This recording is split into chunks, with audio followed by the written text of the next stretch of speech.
My younger sister, Brooke, tried to hijack my wedding venue during our family barbecue by blurting out she was pregnant, then begging for my date and deposit. I said no.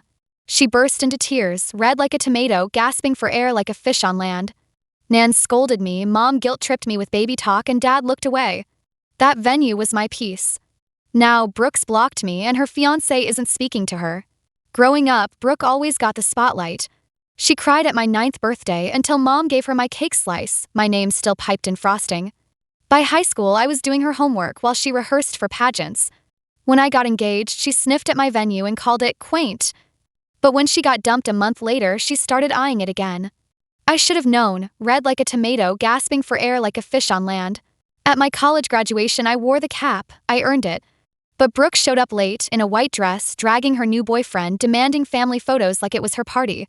She even brought her own cake, 3 tiers tall, and made Nan pose with her. I stood to the side, ignored, holding my tiny sheet cake. Red like a tomato, gasping for air like a fish on land. That's how I learned my wins weren't really mine. After I told her no, Brooke launched a pity campaign. She cried to Mom about stress and the baby's energy, begged Dad with crocodile tears, and texted my fiancé's mom, pretending we'd already agreed to switch dates. My phone blew up with guilt trips. Mom called me heartless. You already had your moment, she snapped. That venue became sacred overnight, my final line. My fiancé, Jordan, stood firm with me even as Brooke spun lies. My brother, Levi, quietly warned, she's not done. I knew he was right, red like a tomato, gasping for air like a fish on land. Brooke didn't just stop at family. She posted a long, cryptic Facebook status about selfish women who block blessings, tagging the venue. Within hours, people started congratulating her on my wedding post. My inbox filled with confused messages. Jordan's aunt even texted, "I thought your wedding was moved?" I felt rage bubbling in my throat. Levi called it, "She's gaslighting you publicly." We reported the post, but the damage stuck. My parents? Silent. That venue wasn't just a location, it was my boundary. Red like a tomato, gasping for air like a fish on land. She knew how to turn truth into poison. The confrontation happened at my apartment 2 weeks before the wedding. Mom said they just wanted to clear the air, but they came in pairs, Mom, Dad, and Brooke, with her pout locked and loaded. "It's just a venue," Brooke said, flopping onto my couch like she owned it. "I'm pregnant, Harper. Can't you be happy for me?" I snapped. "You don't want a wedding, you want mine." Dad called me dramatic. Mom cried. Brooke gave that look, red like a tomato, gasping for air like a fish on land, right before she dropped it. "Nan says if you loved me, you'd share." I stood, heart pounding. "Let me read you something," I said, pulling a printed list from the counter. Every time she'd hijacked a milestone, birthday, prom, graduation, named, dated, and bolded. When I finished, the room was silent. Brooke blinked. Mom whispered, "That's not fair." Dad stood stiff. "No," I said, voice shaking. "What's not fair is giving everything I've earned to someone who never earned it." It was the moment I realized I'd always been Plan B. Until now. After they left, Brooke texted me a voice memo, sobbing, sniffling, and at one point whisper screaming that I stole her last chance at a fairy tale. I didn't reply. The next day, she tagged me in a post with an old photo of us in matching dresses captioned, "Some sisters share. Some hoard. Pray for healing." But I wasn't praying, I was packing. Jordan and I called the venue to confirm extra security. We replaced our officiant with a friend who knew the whole story. And Levi? Cut ties too. Said he was sick of Brooke's narcissistic wrecking ball act. I cried that night, not out of guilt but release. That venue wasn't just my wedding spot anymore. It was the hill I'd chosen to live free on. Brooke showed up to Nan's that weekend, wearing white, trying to throw a fake bridal shower for herself. Nan called me a disgrace. Mom stopped answering my calls. Only Levi kept checking in. My peace cost me a family. But I'd never felt clearer. Red like a tomato, gasping for air like a fish on land, Brooke had choked on her own performance and I had finally walked off her stage. I thought I was safe, but 3 days before the wedding, the venue manager called. Your sister showed up, claiming she needed to inspect the layout for decor. Said she was acting on your behalf. My stomach dropped. Brooke had forged my signature on a form she printed off their website. She'd walked around like she owned the place, snapping selfies and tagging vendors. Called Jordan mid-panic. "We're getting married now," I said. He agreed. We bumped the ceremony up to that afternoon. Just us, Levi, and 2 close friends. No frills, just vows. Brooke didn't know until we posted photos. Her comment came in all caps. You ruined everything. Red like a tomato, gasping for air like a fish on land. Brooke wasn't done. The day after our surprise ceremony, she showed up at the venue's office, demanding a refund for her wedding. When they told her the event had already taken place, and not for her, she lost it. Screamed about betrayal, slammed a chair, then burst into tears in the lobby. The manager banned her from the premises. I got the call while opening gifts. Levi filmed her meltdown on his phone. Red like a tomato, gasping for air like a fish on land, he said, handing it to me with a bitter laugh. I didn't post it, though. I wasn't her. But the clip reminded me, Brooke didn't want a wedding. She wanted the spotlight. And I had finally taken it away. The next twist came through a wedding blog. Someone anonymously submitted a Bridezilla story that mirrored mine, word for word, but painted me as the villain. Big sister hoards venue from pregnant sibling ruins family, it read. Brooke even uploaded a blurred photo of my dress to sell it. My hands shook. I contacted the blog with proof, including our venue receipts and messages. They took it down, issued an apology, and flagged her IP, but the damage lingered. My in-laws saw it first. Jordan's mom called, heartbroken. I spent hours cleaning up Brooke's digital mess. Levi texted me that night. She's spiraling. Red like a tomato, gasping for air like a fish on land. I'd won the venue, but the war was still waging. Brooke tried one last play. She told Nan she was having twins. Suddenly, family members I hadn't heard from in years were messaging me, calling me cruel, selfish, barren. The words stung. I hadn't told anyone about my fertility struggles. Brooke had. She weaponized the one thing I kept sacred.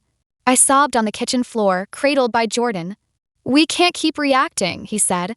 Let's reclaim our story.